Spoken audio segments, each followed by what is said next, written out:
My name is Jet Veldhuis-Mazante.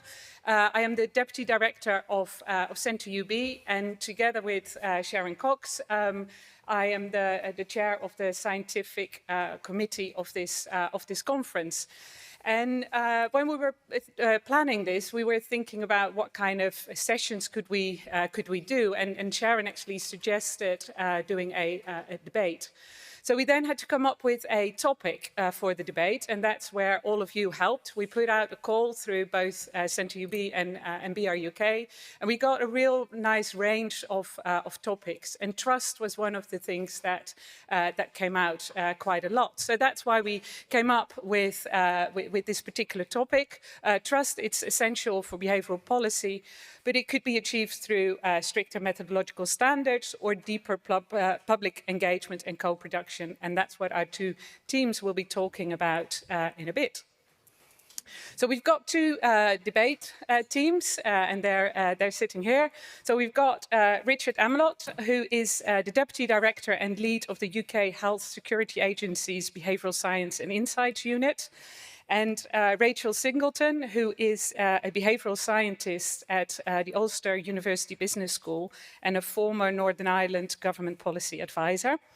And on the other team, we have Oliver Escobar, who is a professor of public policy and democratic innovation at the University of Edinburgh, and Marco Bardus, who is an assistant professor in public health here at the University of Birmingham.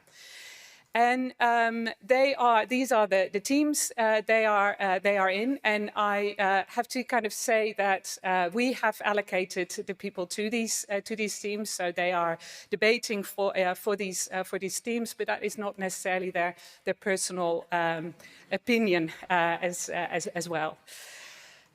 So what is the order of play, so to say? So we will start in a minute with the audience vote, because we'd like to hear your views on this before we actually run the debate.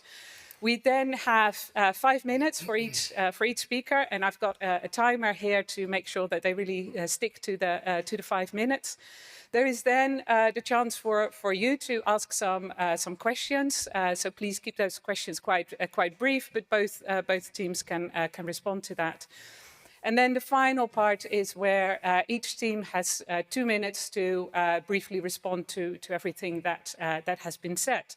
And then we end with the audience vote again, so we can then see kind of like whether you have changed your opinion following the debate. So some rules here: no interruptions between the speakers, no heckling from the audience, please. And I already said there's the 5 minutes per speaker, and I'm going to be quite strict with that. And even though I gave myself the luxury to use slides, the debaters are not allowed to use any slides, but they are able to use their notes. So now I'd like to go over to the pre-debate audience vote. What the results are. So this is quite a...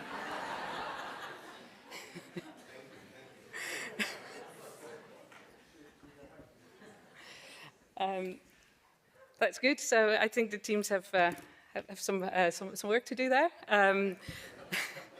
That is good. So I'm now going to hand over to the first team, and go for it. Okay, thank you, Chair, colleagues. So there were various versions of this question on the website pages, and one was, who owns trust in behavioural policy? And I want to suggest that framing in particular is slightly misleading. So trust is not something that can be owned by experts or by the public. Trust is something that's earned. And in behavioural policy, trust is earned through one thing above all else: competent, evidence-based action that actually works. And that's why we're arguing today that trust is better supported by experts. So applied social and behavioural science often doesn't have a knowledge problem. It has a translation and implementation problem. So we already know a great deal about behavior and how it's affected by context, experience, and psychology. But translating that into real-world, impactful policies and interventions requires a chain of expertise. Evidence-based policy formulation, program design, implementation, evaluation, and iteration. So at every stage, things can go wrong. And when they do, trust isn't built, it's lost. So the key question is, who is best placed to hold that chain together? And the answer is experts with skills, experience, and accountability to deliver it. Because trust doesn't follow from being consulted, it follows from seeing policy that actually works. So let me be clear, public engagement matters, but in practice we often fall into a trap. When trust is low, the instinct is, we just need more public engagement, another workshop, another consultation exercise, and the intention is good. But too often, this can still become tokenistic. It raises expectations that aren't met and delays action that could make a difference. And when that happens, trust doesn't increase, it declines. People don't just want to be asked for their views, they want to see meaningful change. And that requires expert-led programs that design, test, and refine interventions in the real world. So next, I wanted to give you an example of the importance of expertise in the context of health protection. So during the UK's COVID-19 pandemic response, we saw moments where policy and communications faltered, particularly concerning public health and social measures. Some critics, and those more conspiratorially minded, suggested that this was a reflection of the misuse of behavioural science, that behavioural insights were being weaponized to manipulate the public into compliance. But I suggest something quite different, and I think this has been borne out by the COVID inquiry. In those moments, what we were seeing was not an inappropriate application of behavioural science expertise, rather it was the absence of it, where it was needed most. The absence of rigorous evidence synthesis and behavioural diagnosis, the selection of intervention options informed by evidence, careful design of communications, and iterative evaluation. In other words, the absence of social and behavioural science expertise fully embedded within the system. And when that expertise is missing, decisions become less coherent, communications less effective, and trust in policy is compromised. So the lesson from COVID-19 is not that we need less expertise, it's that we need more of it, applied consistently and in the right places. And this points to a simple truth. People trust institutions that they perceive as competent, honest, and effective. And behavioural policy needs to operate in complex, high-stakes environments, such as in response to the risks and uncertainties in public health emergencies. So here, decisions require evidence, evaluation, and judgment, and these don't emerge automatically from participation. They depend on expertise. And trust is reinforced when policies deliver outcomes, advice proves reliable, and people experience tangible benefits in their lives. So finally, I also wanted to push back a little on another premises of the debate, that it's experts versus the public. In reality, experts can be found in many places. They're the community representatives and champions we engage with. They're the people who help to facilitate that engagement and co-production. And crucially, they are the people with lived experience. So in other words, co-production done well is itself a source of expertise. So the issue is not whether we should engage the public. Of course we should. The issue is who ensures that engagement leads to better decisions and better outcomes. And again, the answer is experts. So I'll end where I began. Trust is not built simply by giving people a voice. Trust is built when people see that decisions are competent, policies are effective, and outcomes improve their lives. Engagement matters, but it's expertise that turns engagement into impact. Trust is earned, and it's earned most reliably through expert-led behavioural policy that is designed, tested, and shown to work. Thank you.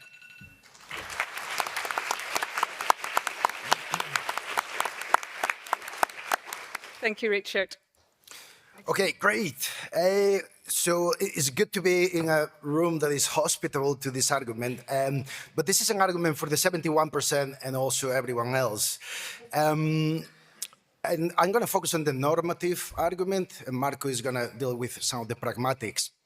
And today, many of the sessions this morning, including the keynote, already made the case for engagement. And indeed, many of you have engagement as a driving force of the research that you do. So I want to begin by making it clear that I'm not arguing against expertise. Behavioral research needs rigorous methods, high standards, ethics, professional competence. Without that, we do not have trustworthy research.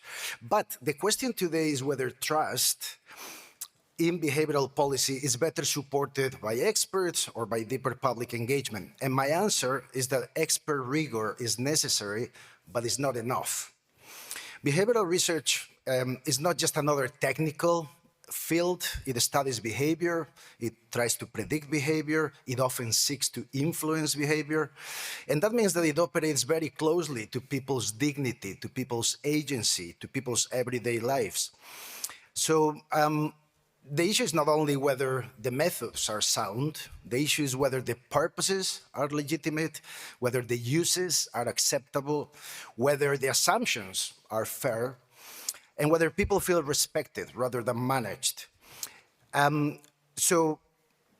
We really need to care about whether the outputs of behavioral research benefit society and the common good. And this is why public engagement is not an optional add-on. It is one of the cornerstones of meaningful behavioral research, and crucially, it is part of our license to practice, our social license to practice science. We have learned this lesson the hard way before in science and technology, especially in the UK since the 1990s. Research agendas can be damaged when publics feel that decisions have already been made, when risks have been minimized, when values have been hidden, and when engagement arrives too late. Behavioral research should not repeat those mistakes. So that's my first argument, the license to practice. The second argument, there is an epistemic argument. Public engagement is not just about building trust after the research is done. It's also about improving research itself, developing research questions that are more relevant and more clearly for the public good. Helping to mitigate some of the practical barriers in research design by making our research design culturally sensitive, helping to contextualize findings in real-world impact. So these are, there are things that we cannot do or know without engaging with people through collaborative and empowering approaches such as co-design or co-production. How interventions are experienced, how responsibility is understood, where a stigma might be produced, where an intervention might be empowering, or where it might backfire. And my final argument, the third argument, is a democratic argument. Research is power. Behavioral research shapes priorities, it shapes funding, it shapes interventions, it shapes policies. As researchers who have a license to practice the scientific method, the public perceives us as power holders. In a society where many people already feel disempowered, behavioral research must be careful not to become another way of doing things to people rather than with people. So my position is not citizens versus experts. That is a false dichotomy. Citizens are knowledge holders as well. They have experience, judgment, lived expertise. Scientists have methods, evidence, analytical tools. Trustworthy, meaningful behavioral policy requires both in productive deliberation. So science is excellent at helping us understand what we can do. Public engagement and public deliberation can help us to decide what we should do. So, who owns trust? I agree with Richard, nobody owns it. It is granted, sustained, withdrawn, and rebuilt through relationships. If behavioral research wants public trust, this will not come from just explaining ourselves better. We must be prepared to be scrutinized by the public and to share power with the public. The greatest risk to behavioral research is not public engagement, it is public disengagement. If behavioral research wants to contribute to the common good by understanding and improving society, then it cannot keep people at arm's length. In the end, the question is not whether behavioral scientists can influence citizens. The question is whether citizens trust behavioral scientists to exercise that influence wisely, fairly, and in the public interest. And that is why behavioral research should not simply be in the service of policy. It should be in the service of democracy.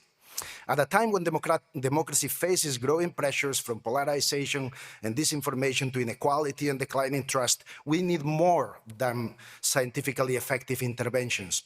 We need forms of knowledge that strengthen democratic legitimacy and collective action. And therefore, behavioral research can be a science that helps democratic societies govern ourselves better. So it has to be a democratic science for a democratic society.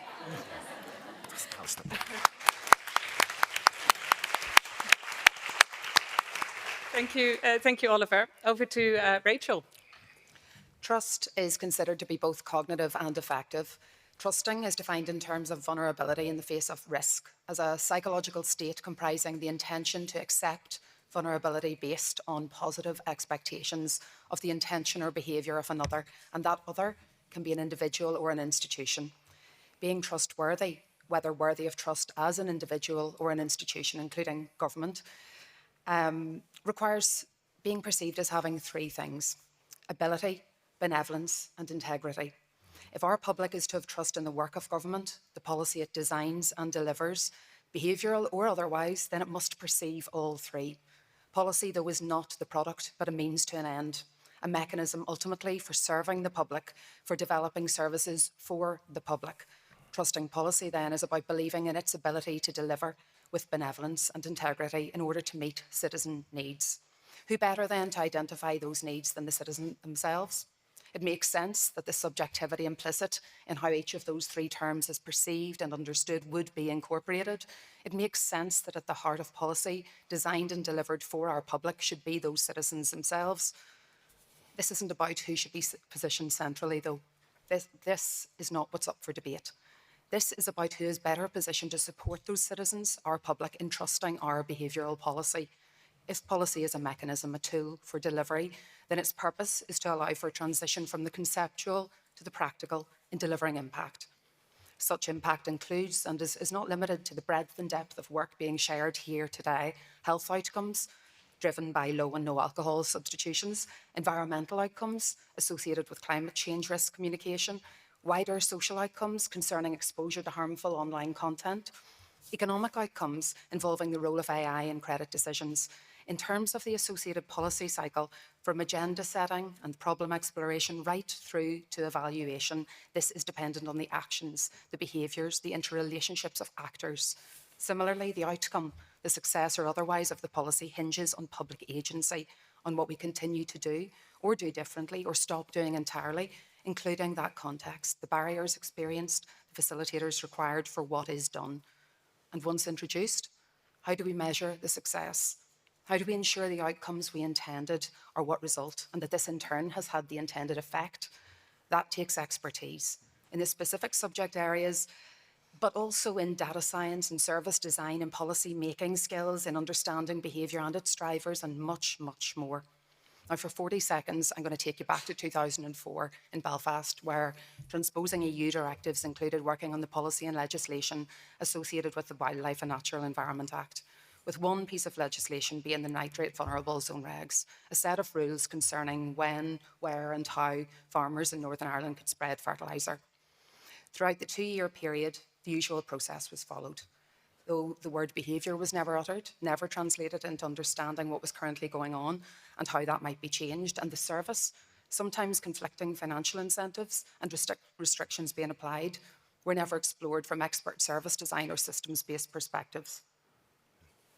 During the formal consultation, a package was delivered to one of the policy advisors from a frustrated farmer with a letter that read, "You don't get it," and a parcel of dung to emphasise that point that ironically she did get. But the lived realities, the drivers of resistance, the failed opportunities to engage meaningfully and with outcomes that could be translated into action, these she did not get. I did not get. We were doing lots of work, but the group of experts supporting the design and implementation of policy also needed, in addition to bringing the citizen perspectives to the table, understanding of those perspectives, knowledge that recognises and reflects their context, their challenges, the opportunities to address these better, and mapping this onto policy routes by creating systematic, rigorous, science-underpinned, design-informed engagement and delivery pathways, as well as better, more citizen-focused communication to support all of this. So if we are to work well in designing and delivering policy, from research to testing to implementation to evaluation, with engagement fundamental throughout from start to finish, this requires expertise, it requires experts. Just as trust is not constant, but something relational, something receptive and responsive to the way in which its expectations, its needs are met, so too are our citizens. Policy outcomes that allow for the development and the sustaining of trust are those that work with benevolence in engaging, with ability in delivering, and with integrity throughout. Working together to co-design for these needs requires, from start to finish, experts who bring all three.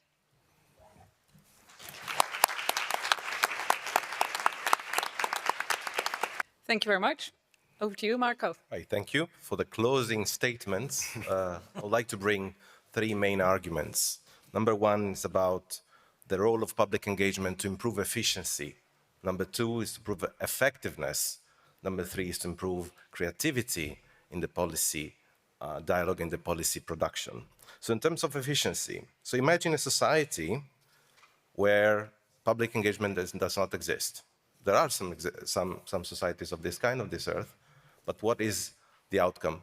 What is a policy that does not involve citizens? So it is not efficient. It does not use the resources correctly, probably. It does not use the resources efficiently. Remember that citizens, we are all citizens, experts are citizens too, we are all taxpayers. So in a democracy, we pay the taxes, we vote, we exert our rights, we select our representatives, we select definitely also, we pay the taxes that cover researchers and expertise from that side of things. So we should have a say. We should have a right to say this is right, this is wrong, we should contribute to this point. Second point is also about effectiveness. Researchers and funding institutions require, particularly in the UK, to get public engagement in our bids, to prepare for the bid itself. So public engagement, PPIE, community engagement, you hear these terms all the time. So if the researchers want it, if the funding institutions want it because the governments have said so, why shouldn't we have public engagement built in? Another point is also this, the Earth, our environment, our planet wants it. If we make meaningful research, if we address the global challenges we're all facing together, citizens first, then we can overcome these problems, we can overcome these limitations and the challenges we're facing. It's about making good use of money, good use of time and resources, even the expertise, time. Third point is about the creativity. Experts are excellent in probably navel gazing and developing their own frameworks and models that are probably siloed in disciplinary boundaries. And a reason why we're having conferences like this is to try to breach these boundaries, overcome these boundaries.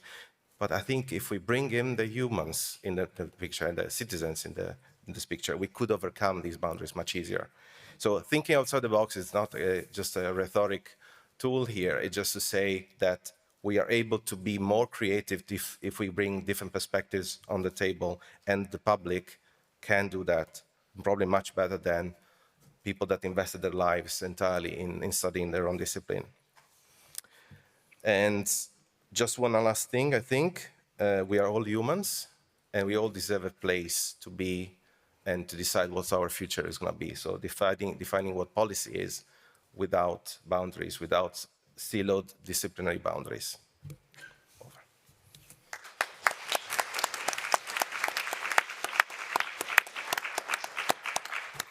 Thank you very much. Now it's over to you. So we have time for about 3 brief questions.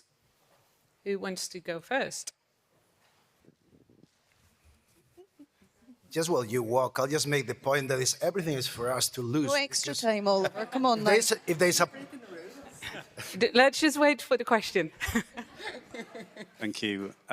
Yeah, I guess I just wanted to raise the question around how experts might more accurately represent the status quo, and that there's more opportunity for citizen engagement to represent transformative and progressive change away from the power structures that already govern society and the way that we behave.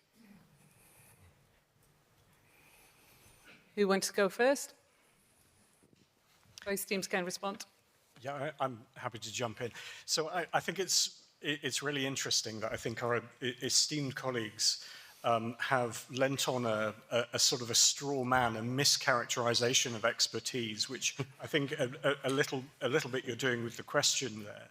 That I'd rather say that actually strong expertise is a necessary precondition for the engagement of citizens and for greater public engagement.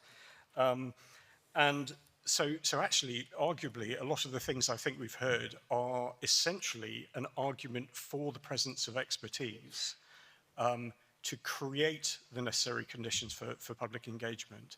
So I don't think we should assume that the presence of expertise is the status quo. A good expert can help champion the voice of the public. Yep, thank you. I respectfully disagree. I was thinking, yes, however, the expert is still producing a biased view of reality that might not correspond to what the citizens see, or the majority of citizens, of course. I mean, it's a personalized aspect. So I'm thinking about, I don't know if you're familiar with the Agenda 21 framework for public decision-making. It was from some years ago, I think, in European Union, also used for local authorities to engage citizens, where experts are sitting back and letting the citizen decide. Different community society organizations, local authority members, citizens, you know, and experts are on the table and they speak at the same time. And everybody has the same weight. I think this is the main point I want to make. Thank you. We've got time for one very quick question. Thanks for a great debate.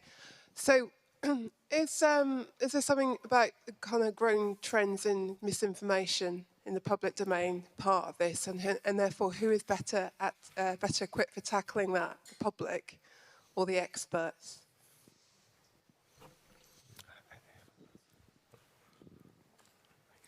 Okay, so for me, that connects to something fundamental, which is the point of involving citizens is so that we tap into collective intelligence, which is much more powerful than only expert-driven intelligence. Look at Taiwan during the pandemic. They invented the information viral campaign that inoculated the population so that when misinformation and disinformation was coming through, people were empowered to unpick all of that.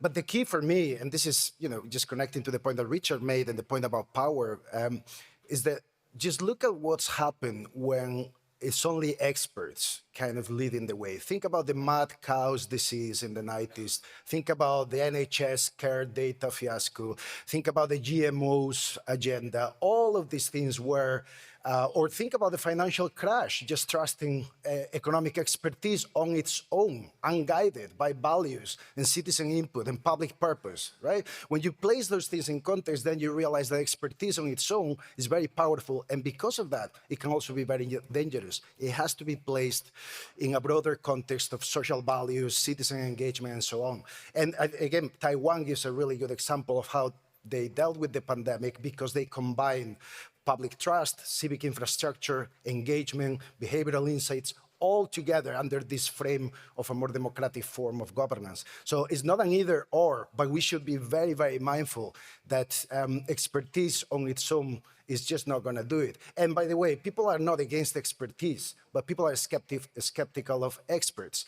But people still want a surgeon when they go to have heart surgery, and they still want a pilot when you jump on a plane. Now, the arrogance and the way expertise has been used to exercise power, again, the financial crash and so on, that's caused a lot of trouble, and we need to just be very mindful. We have a lot of power here, and there is a lot of potential, and we need to be mindful of the social responsibility we have if we want to make a difference. I'm just going to add to that by saying that I actually agree with much of what you're saying. That's controversial in itself, I'm sure, given where we're seated. I think that as a starting point, that concept of an expert as singular is concerning, and the idea that we bring the imperative to bring experts from hugely differing backgrounds, different areas of expertise, and much broader than that in terms of interdisciplinarity. I think that that's essential. I also think that when it comes to accessing the public voice and to ensuring that those public and their concerns are heard, how we do that is very important. What we gain, what we glean in terms of data and how we respond to that and process that can be fraught with tension from many angles. So how we go about that takes its own expertise, dare I say. And of course, that's to say nothing of the citizen expert who 100% should be in the room throughout. And as you say there, no, we're not arguing for the presence or absence of the expert or for the citizen.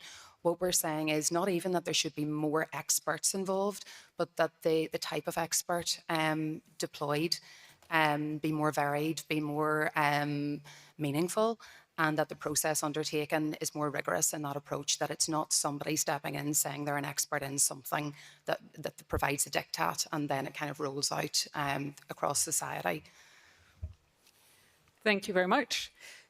So now each team has 2 minutes for their final comments. So I'll hand over to team 1 first. Do you want to go first?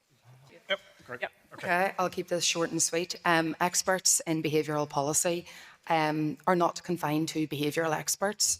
They go way beyond that. They include, as I referred to, people who are employed and adept at designing our services, at supporting that policy design itself, and then those subject matter experts and way beyond, including the citizen expert, experts in delivering that policy and build in citizen engagement as a given. No behavioural researcher or scientist or would, worth their salt, would consider doing anything without developing the behavioural context and understanding and getting closer to that environment. Great. And I think our argument boiled down is really a rallying cry for the social and behavioural science expertise that's represented in this room. I think a number of the examples that we've heard, including the pandemic-related example that I gave, is an example not necessarily of the failure of expertise, but it's the absence of expertise when and where it mattered most. And what we should be doing is we should be working towards a situation where we can get social and behavioural science experts in the right places, in the policy conversations, and we can bring the public with us.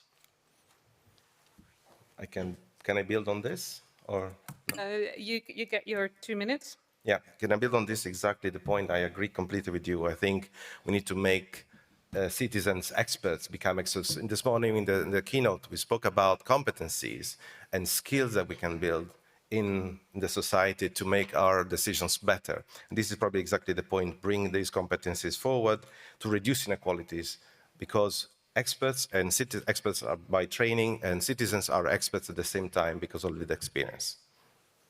Yeah, so 2 quick points to finish. I want to pick up the point that no behavioral research wants to do anything that could be damaging and or not engage people. I can point you to behavioral teams working within corporations to do a lot of damage to society through marketing techniques, through all kinds of things that are really tremendously detrimental, especially in the digital world. We've seen some of that this morning. But the point I want to finish on is that when we talk about public engagement, we're not just talking about consultation, which was the term used by Richard. I think we are past that. We need to get past that. Consultation still leaves power in the hands of the people who consult. What we're talking about here is public deliberation, which is a way of exercising a form of collective intelligence where citizens, experts, and a range of voices are brought together to make sense of complex challenges and get both the legitimacy to make things happen and develop the capacity to then implement things and make things happen in a legitimate way. And once we get to that, we'll be in a much better position to face some of the challenges that we are facing. So it's not an either or, clearly, but engagement, because it's values driven, because it's the space for social practice, for thinking about the future, what kind of societies we want to build, is got to be what holds everything else together, including expertise as a key pillar of that process.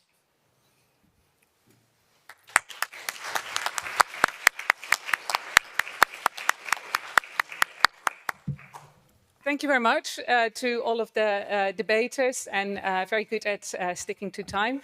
So thank you very much. So now it's over to the audience vote again. It's the same VVox code. Now we'll know if we should have just shut up. Yeah. In our case, if we stayed quiet, maybe that would be enough. You made the argument already. Don't influence the voters, please. Maybe more abstain, I don't know. Last few votes coming in.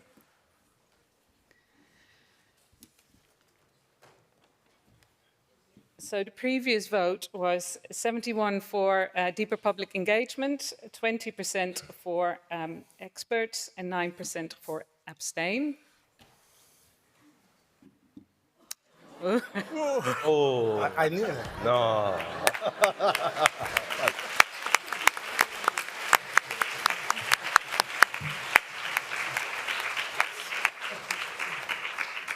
Thank you very much again for some brilliant debaters. Thank you very much. And thank you for the audience for all the votes.